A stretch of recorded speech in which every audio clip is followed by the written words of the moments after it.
En novembre 1966, Modibo Keïta, président de la République du Mali, sa mère allait au pèlerinage à la Mecque avec sa sœur aînée, Hawa.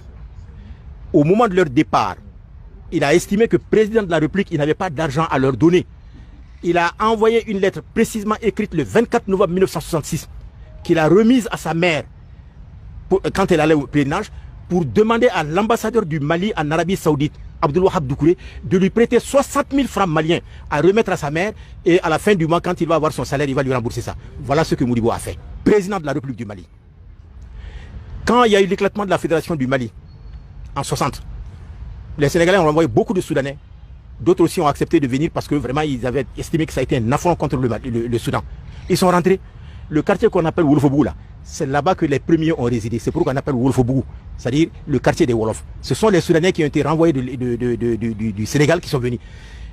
Et Modibo, à l'époque, estimé président de la République, la future République du Mali, il a lancé un appel pour demander à tous ceux qui peuvent apporter des contributions. Ils ont créé un fonds spécial pour appuyer ceux qui sont venus du Sénégal. Certains sont venus avec seulement leurs habits. Ils n'avaient rien, absolument rien à manger. Donc il a lancé un appel pour créer un fonds spécial d'appui aux Soudanais venus du Sénégal. Ce fonds, pour l'alimenter, pendant 2 ans, il a renoncé à son salaire, à la moitié de son salaire, pendant 2 ans, en faveur de ce fonds. Et vous savez combien il gagnait à l'époque? 175 000 francs. 175 000 francs maliens, président de la République, jusqu'à sa mort. C'est 8 années au pouvoir, 8 ans, de 60 à 68.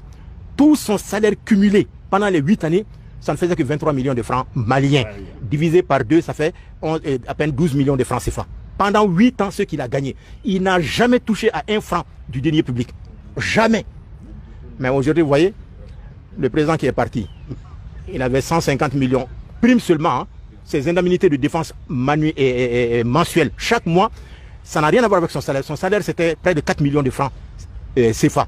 Mais en plus des 4 millions de francs CFA, il avait droit à 150 millions de francs CFA par mois. S'il veut qu'il mette le feu à ça, on ne va jamais contrôler. 150 millions plus son salaire. Donc il avait 154 millions par mois. Alors où est-ce qu'on va? Dans un pays où vous êtes tous là, peut-être la plupart d'entre vous, c'est des chômeurs. Vous avez terminé vos études. Mais cet argent-là, ça aurait pu créer des emplois pour tous. Et si vous restez assis les bras croisés, je ne le souhaite pas. Associez-vous à ceux qui ont lutté pour le changement.